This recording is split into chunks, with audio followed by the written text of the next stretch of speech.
Hey friends, welcome back. We're here for season 2, episode 2 of Resurrection Stories, our new podcast here at Resurrection, where we're telling the stories of some of the amazing people, including staff and members here at our Leawood location and beyond it. From all of our locations, we're telling our stories. We want you to know some of these wonderful people. I'm Angie McCarty. I'm one of the pastors here on staff, and I'm so grateful to be the co-host for season 2. I look forward to hearing these stories just as much as you do, and we hope that you'll like them enough to share this podcast with everyone you know.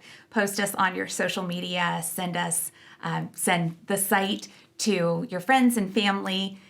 We just think that these stories are super important. Super important. And look forward to hearing them and sharing them with you. And you can do that by going to core.org/podcasts, and you can find the Resurrection Stories podcast and then share that link on your social media outlets and with all your circle of influence. Thank you so much for doing that. And we also want to invite folks to come over and experience us in person, Angie. There's always something happening here for people of all ages, kids, student ministries, adults of all ages. Especially weekend worship services, I think, are the heart of our church, and when you can experience the most of what Resurrection has to offer. So you can look on our webpage and find all of our locations and all of the worship times there. And please know that you don't have to be a Christian. You don't have to be a mature believer. We're a church where non-religious and nominally religious people can become deeply committed Christians. So even if you're struggling with belief, if you have serious doubts, we invite you to come and still be a part of our fellowship. We want to meet you. We want to get to know you. We want to love on you and find ways that we can serve you. And today, in our second episode of season 2, Angie, we're going to interview one of the amazing people here that you and I both are so impressed with. She's so mature. And you made an observation about her. You've never seen her. Was it frazzled? Frazzled. Yeah. She's never frazzled. Yes. Mm-hmm. And she's so young and so mature and so focused. And so we're going to begin our interview with Lydia Kim.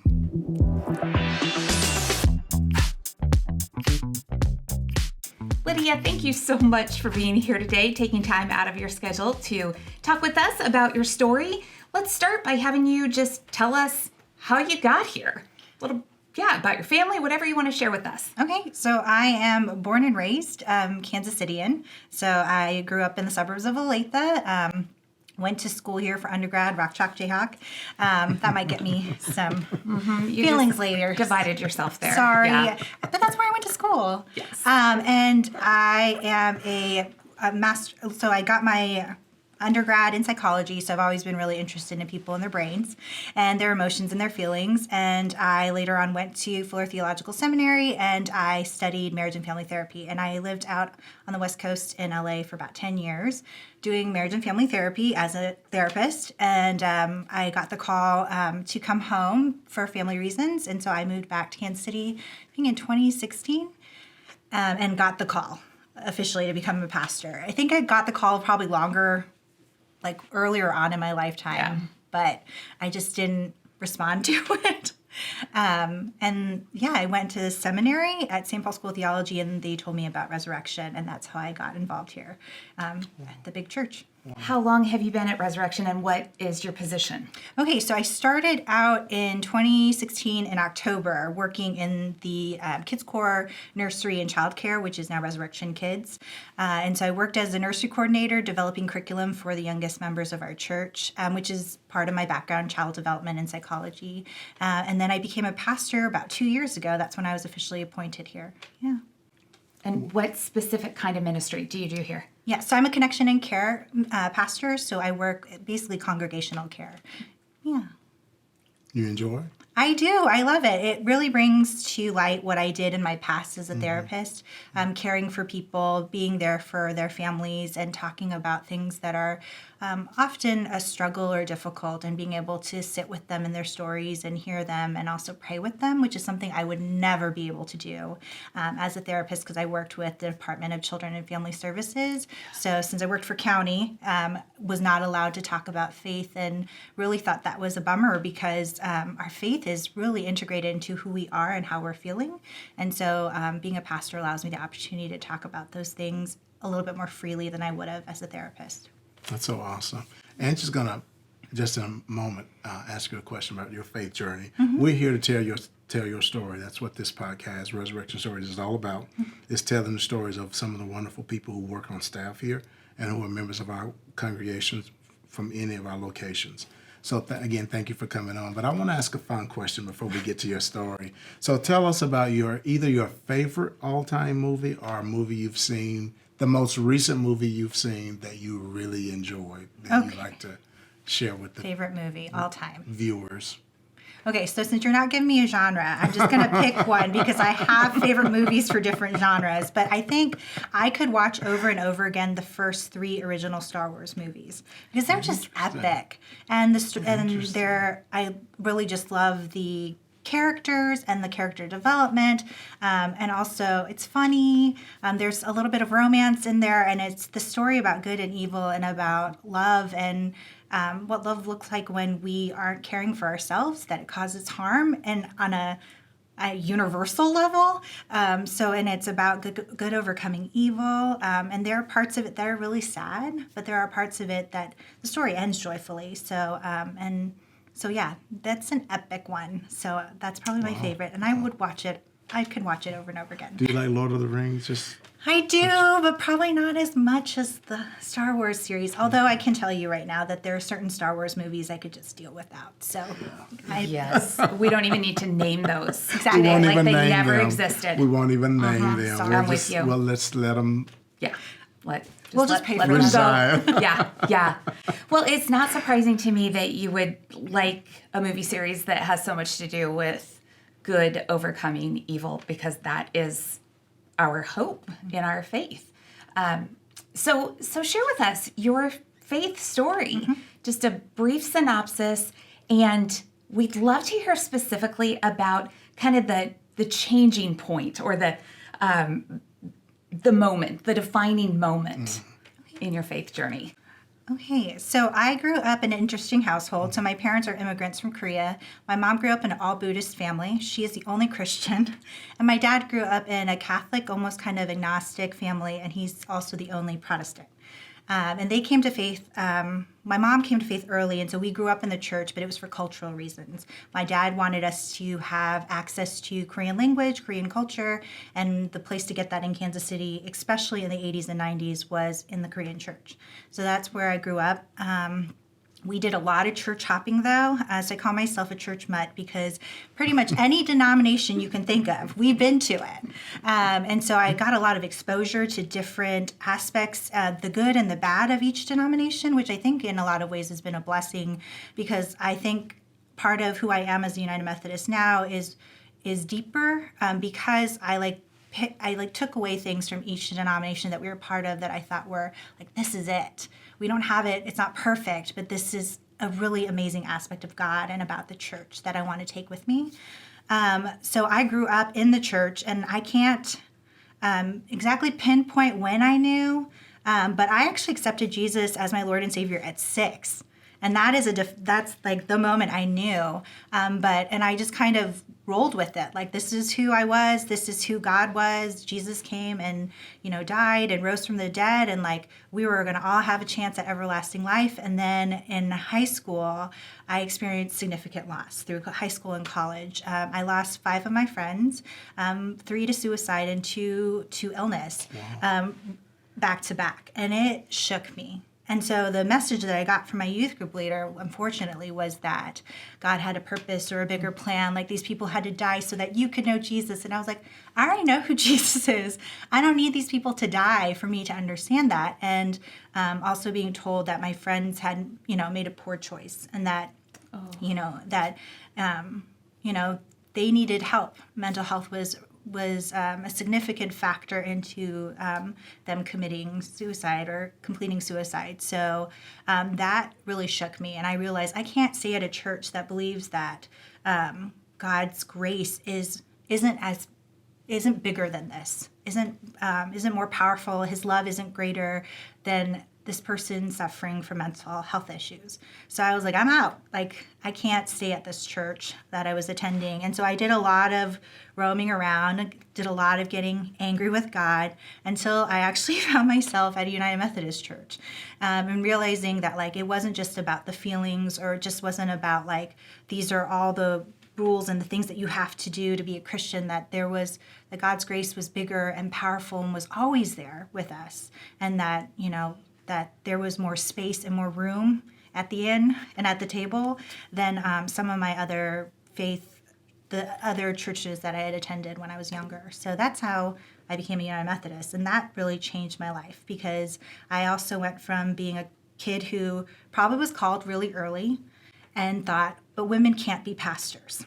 Women can't be leaders. Because that's what I was not necessarily told in person, but there were no women in the pulpit. There were no women in the meetings with all of the lay leaders. So whether or not people were saying it, the church was telling me indirectly that you didn't belong here, which is funny because my parents were like, oh yeah, women were at the table. Women are the reason why everybody knows about Jesus. Think about the women at the tomb, at the empty tomb. They were there. They're the ones who spread the good news. And then, at first the disciples didn't believe them, but they were the ones who were told to share the good news. So it was a very much okay, my church says this, my parents say this. And unfortunately, instead of trusting my gut and my family, I trusted what the church had to say. And so, yeah, it took a while to get to where I am, but once I found the United Methodist Church and started seeing women in the pulpit and started seeing women in leadership, I was like, oh, I have no excuses now. This is a thing. I can't run from it anymore. And so when I came back in 2016, I was like, all right, we're going to seminary. We're going to do this. And so, that's how I became a pastor and went to seminary. You say that you were called to ministry and didn't quite pay attention to that. I would challenge you a little bit on that, because you were in ministry long before you came here, Right. before you became a pastor. I can only imagine how difficult working in Child Protective Services in LA was. Oh, my goodness. Yes. You must have seen so much pain and heartache, and you were able to be a care provider, a pastor, because that's your nature. Yeah. I guess I didn't think about it that way, but yeah, I think for me, it's been one of those things that I wanted to provide care. And so I was like, how do I get around all of these legalistic things within the church that I was growing up in that said, you can't do that as this.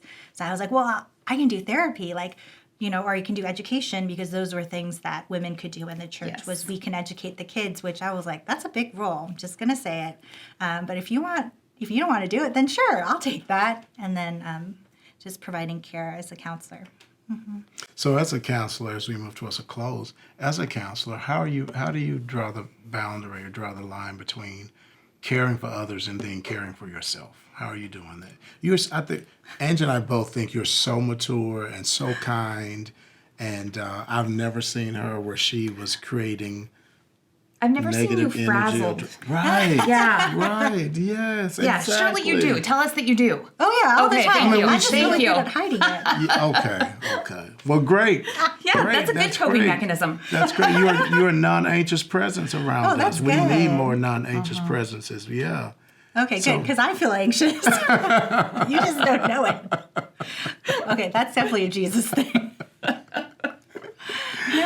Boundaries, I think, are incredibly important, like you said. And I think how we develop boundaries is by caring for ourselves. We live by the golden rule to love God and to love others as ourselves. And so that means that we have to take care of ourselves. We have to be in relationship with God, and we also have to be in relationship with ourselves. And ourselves includes our emotional health, our spiritual health, and also our physical health. And I know that people are busy and life happens, and sometimes the balance goes a little off kilter, and that's normal and that's okay. That's why we need God and Holy Spirit, and we need the church. We need one another, but really seeking that balance, striving to care for, making sure that I'm exercising, making sure I'm spending time in quiet time, making sure I'm part of a small group and actually attending worship, and being surrounded by my friends and family when I need to take a break, and going and get coffee with people, which is a definite way of caring for myself. Those kind of things have been really informative and important to be able to balance those things, because without it, I think my boundaries would be poorer. Because like if I'm not healthy spiritually, if I'm not healthy mentally, then what I bring to the table is not my best self. And so then when someone is telling me their hard stories, it's a lot easier to drop the ball or to not listen actively or to end up saying things that maybe I wouldn't have normally said had I been like 100% present. So That's awesome. One thing, I'm just going to let the cat out of the bag. I remember hearing that you are quite an accomplished cellist. this rumor keeps going around. I mean, I just call it like I see it or call it like I hear it. Music was a big part of your life. Yes. Growing up, my dad really wanted me to be a musician. For some reason, he thought it was going to be an easy job. He was like, oh, being a musician is so much easier than being a counselor or a doctor or an engineer. And I was like, you have no idea. So I wasn't ready to commit to it because the sheer number of hours that you sacrifice to become a musician, I mean, you have to love it. But I was like, no, I think I kind of like Jesus and God and people more. So I was like, I can enjoy it. And I had a lot of fun, but really music was the outlet for me to be able to meet more people who had these incredible stories that I wanted to hear and people I wanted to get to know. So I didn't know that. I know. How She's giving away all my interesting. secrets. I don't know how She's she giving away knows all I that. don't think I know any other secrets. Okay, good. I We'll can keep make it up that way. some. Do you still play? I haven't played since COVID because I developed carpal tunnel while we were all online for a lot because I was going to school as well. So a lot of the typing kind of irritated some bad habits that I had as a cello player. And so, I hold my bow incorrectly, much to my original professor's chagrin. So. So cool. Thank you so much for coming on with us today. Yeah, and you. we know you're going to continue to do amazing things at Resurrection and invite other folks your age. I know you're going to invite them to come see Resurrection, see what we're doing over here. I think we have a lot of stuff going on for young adults. You agree? I do. We Yeah, do. yeah. And it was a pleasure being with y'all. Thank you.